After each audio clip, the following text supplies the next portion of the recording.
Offer കണ്ടപ്പോൾ വാങ്ങി അങ്ങോട്ടും ഇങ്ങോട്ടും കറങ്ങിയും തിരിഞ്ഞും അല്ലാതെ ഇതിലൊന്നും ഉണ്ടാക്കിയിട്ടില്ല.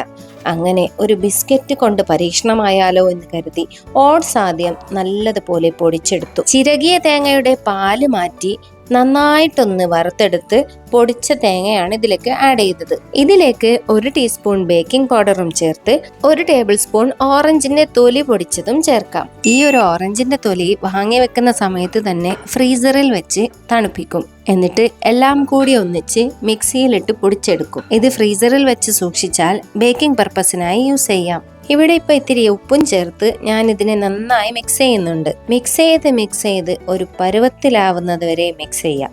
ഷോപ്പിങ്ങിന് പോയപ്പോൾ ഒരു ഓട്സിന്റെ കൂടെ ഒരു കുഞ്ഞു ഓട്സ് ഫ്രീ എന്ന് കണ്ടപ്പോൾ ശരിക്കും ഞാനൊരു ഡയറ്റൊക്കെ തുടങ്ങാമെന്നുള്ള പ്ലാനിലാണ് ഇത് വാങ്ങിച്ചത്.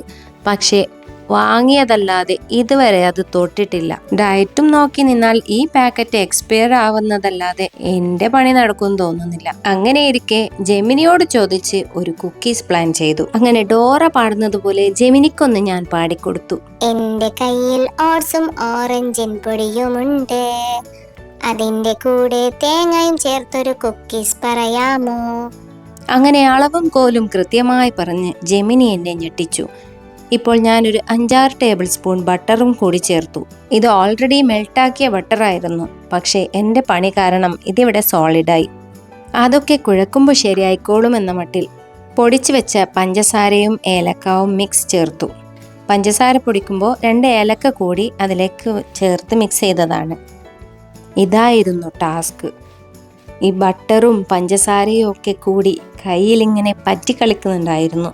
എന്നാലും എന്തായാലും തുടങ്ങി വെച്ചു. ഇതൊന്ന് തീർത്തിട്ട് വേണം ഒന്ന് കഴിക്കാനെന്ന മട്ടിൽ നന്നായി കുഴച്ച് കൈ അങ്ങ് കടഞ്ഞു എന്ന് പറയാം. ഇത് സക്സസ് ആയാൽ ഒരു ബിസിനസ് ഫാക്ടറിയൊക്കെ തുടങ്ങണം എന്തൊക്കെയോ സ്വപ്നങ്ങൾ ഞാൻ കണ്ടു. അങ്ങനെ അത്യാവശ്യം നല്ല രീതിയിൽ കുഴച്ച ശേഷം ഇതിലേക്ക് അല്പം പാൽ ചേർക്കാമെന്നുള്ള മട്ടിൽ 1 ടേബിൾ സ്പൂൺ പാലൊഴിച്ചു. അങ്ങനെ ഇതിനെ വീണ്ടും കുഴയ്ക്കാനുള്ള തയ്യാറെടുപ്പായി. ഇതൊക്കെ കുഴച്ചെടുക്കുമ്പോൾ എൻ്റെ മനസ്സിൽ ഒറ്റ ചിന്തയേ ഉള്ളൂ, ഈ ബിസ്ക്കറ്റ് ഫാക്ടറി എങ്ങനെയാ തുടങ്ങേണ്ടത്, എന്തൊക്കെയായിരിക്കും അതിനു വേണ്ടിയുള്ള പ്രൊസീജിയേഴ്സ്, ഇങ്ങനെയുള്ള കാടുകയറിയ ചിന്തകളായിരുന്നു എൻ്റെ മനസ്സിൽ. അതിൻ്റെ ഇടയിൽ വേറൊരു ടെൻഷൻ കൂടിയുണ്ട്. ഇനി എങ്ങാനും ഇത് അവനിൽ വെക്കുന്ന സമയത്ത് കറണ്ട് പോകുമോ ഇല്ലയോ എന്നുള്ളത്. അങ്ങനെ അവസാനം ട്രേ എടുത്ത് സെറ്റാക്കി വെച്ചു. ബട്ടർ പേപ്പറൊന്നും ഇല്ലാത്തതിനാൽ മോളുടെ സ്റ്റഡി ടേബിളിൽ നിന്നും 2 A4 ഷീറ്റ് എടുത്ത് കുറച്ച് ഡാൽഡ ഒന്ന് തടവി നല്ലതുപോലെ മിക്സ് ചെയ്തു. അല്ല പിന്നെ ഇതിനു വേണ്ടി ഞാൻ ബട്ടർ പേപ്പർ വാങ്ങാൻ പോകണം. ഇനി ഒരു കുഴിയുള്ള സ്പൂൺ എടുത്ത്, ഞാനിപ്പോൾ ഇവിടെ എടുത്തിട്ടുള്ളത് 1 ടേബിൾ സ്പൂണിൻ്റെ അളവിലുള്ള സ്പൂണാണ്. ഇതിലേക്ക് ഓരോ ഫില്ലിങ്ങും ചേർത്ത് ഒന്ന് അമർത്തി തട്ടാം. എപ്പോഴും അത് ഈസിയായി വരണമെന്നില്ല, പിന്നെ തട്ടിക്കൊടുക്കാം മുട്ടിക്കൊടുക്കാം, നന്നായി വന്നോളും. താഴെ വരുന്ന പൊടിയൊന്നും കളയരുത്. നല്ല ക്രിസ്പിയായി അവസാനം കഴിക്കുമ്പോൾ എന്തെങ്കിലും കിട്ടിയാലായി. അങ്ങനെ എല്ലാം ഒന്ന് സെറ്റാക്കി വെച്ച് സ്ഥലമില്ലെങ്കിൽ പിന്നെ വീണ്ടും ഒന്ന് അങ്ങോട്ടും ഇങ്ങോട്ടും അഡ്ജസ്റ്റ് ചെയ്ത് കൊടുത്തൊക്കെ നമുക്കിതൊന്ന് ഫില്ല് ചെയ്തെടുക്കാം. ബൗളിൽ മിക്സ് ചെയ്ത മിക്സൊക്കെ ഇവിടെ തട്ടണ്ടേ, ഇല്ലെങ്കിൽ വേറെ പാത്രം ഒന്നും എടുക്കാൻ പറ്റില്ല, 2 ട്രിപ്പ് ആക്കാനും പറ്റില്ല. ഇതൊക്കെ സെറ്റ് ചെയ്യുന്ന സമയത്ത് തന്നെ ഞാൻ ഓൾറെഡി ഓവൻ 180 ഡിഗ്രി സെൽഷ്യസിൽ 10 മിനിറ്റിലേക്ക് സെറ്റ് ചെയ്ത് വെച്ചിട്ടുണ്ട്. പാത്രമൊന്നും ഇല്ലാതെ 10 മിനിറ്റ് അതൊന്ന് ചൂടായി വരണം. 10 മിനിറ്റിന് ശേഷം ഇത് നമുക്ക് ഓവനിലേക്ക് കയറ്റി വെക്കാം. അതേ 180 ഡിഗ്രിയിൽ തന്നെ ഒരു 15 or 16 മിനിറ്റ്സ് ബേക്ക് ചെയ്യാൻ വെക്കാം. അപ്പ് ആൻഡ് ഡൗൺ ഹീറ്റ് ചെയ്യുന്ന പോലെയാണ് ഞാൻ വെച്ചിട്ടുള്ളത്. 2 സൈഡിലും നല്ലതുപോലെ ബേക്ക് ആവുന്നുണ്ട്. ഇടയ്ക്ക് പോയി കരിഞ്ഞോ എന്ന് നോക്കിയില്ലെങ്കിൽ ഒരു സമാധാനം ഇല്ല. ഇനി അഥവാ താഴ്ഭാഗം ബ്രൗൺ കളർ വരുന്നുണ്ടെങ്കിൽ ഹീറ്റ് ഒന്ന് ചേഞ്ച് ചെയ്യണം. അതായത് അപ്പ് ആൻഡ് ഡൗൺ ഹീറ്റ് കൊടുത്തിട്ടുള്ളത് മേലെ ഭാഗം മാത്രം ഹീറ്റ് വരുന്ന രീതിയിൽ ചേഞ്ച് ചെയ്യാം. ഇതൊക്കെ എനിക്ക് ജെമിനിക്കുട്ടൻ പറഞ്ഞു തന്നതാണ്. അങ്ങനെ അതും കൂടി ചേഞ്ച് ചെയ്ത് ഞാൻ ഇതിനു വേണ്ടി വെയിറ്റ് ചെയ്യാണ്. ഒന്ന് പുറത്തെടുത്തിട്ട് വേണം എനിക്കൊന്ന് കഴിച്ചു നോക്കാൻ.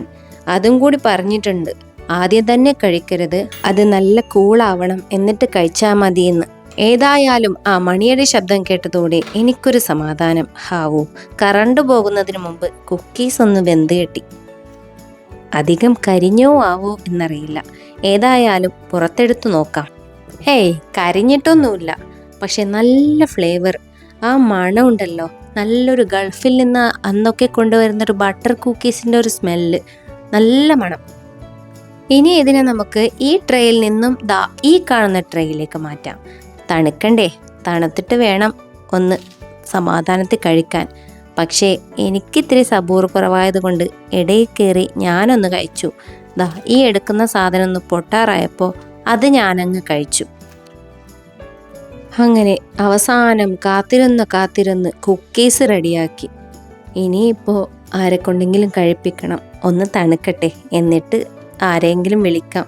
കുട്ടികൾ സ്കൂളിൽ പോയിട്ടുള്ളതിനാൽ ഹസ്ബൻഡ് തന്നെ വേണം. ഈ ആളൊന്നും അറിഞ്ഞിട്ടില്ല, മേലെ ഫോണും നോക്കിയിരിക്കുകയാണ്. ഞാനൊന്ന് തണുത്ത ശേഷം ഇതൊന്ന് പൊട്ടിക്കാൻ നോക്കി. പക്ഷെ നല്ല ക്രിസ്പി ആയിട്ടുണ്ട്. ഭാഗ്യത്തിന് പൊടിയായി വന്നില്ല, നല്ല സെറ്റായി വന്നിട്ടുണ്ട്. ഈ ജെമിനി ആൾ കൊള്ളാട്ടോ. അങ്ങനെ ഞാൻ മാത്രം കഴിച്ചാൽ എനിക്കൊരു തൃപ്തിയില്ല. ആരെങ്കിലും ഇതിൻ്റെ റിവ്യൂ കൂടി പറയണം, എന്നാലേ ഒരു സമാധാനമാവുള്ളൂ. അങ്ങനെ ഓരോന്നോരോന്നെടുത്ത് ഞാനിതിനെ ബോക്സിലാക്കി. കുക്കീസ് റെഡിയായപ്പോൾ ഹസ്ബൻഡിനെ വിളിച്ചു വരുത്തിയിട്ടുണ്ട്. ഒരു ഫുഡി ആയതിനാൽ ഉള്ളതുപോലെ പറയും. നമ്മളുണ്ടാക്കിയ ഭക്ഷണം നമ്മളല്ലാതെ വേറെ ആരെങ്കിലും കഴിച്ച് രുചിച്ചറിയുമ്പോഴാണ് അതിന് ശരിക്കും ടേസ്റ്റ് അറിയുന്നത്. ഏതായാലും ഉണ്ടാക്കി. ഇനിയിപ്പോൾ ഇത് ചായക്കൊരു കടിയായി. അങ്ങനെ എൻ്റെ കുക്കീസിന് മാർക്കിടാൻ വേണ്ടി ജഡ്ജിനെ വിളിച്ചിരിക്കുകയാണ്.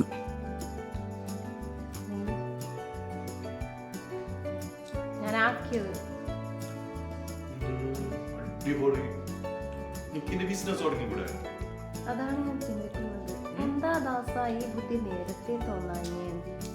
സത്യം സൂപ്പർ, ഒന്നും പറയാനില്ല. വീഡിയോ ഇഷ്ടമായ ലൈക്കും ഷെയറും സബ്സ്ക്രൈബും ചെയ്യാൻ മറക്കരുതേ.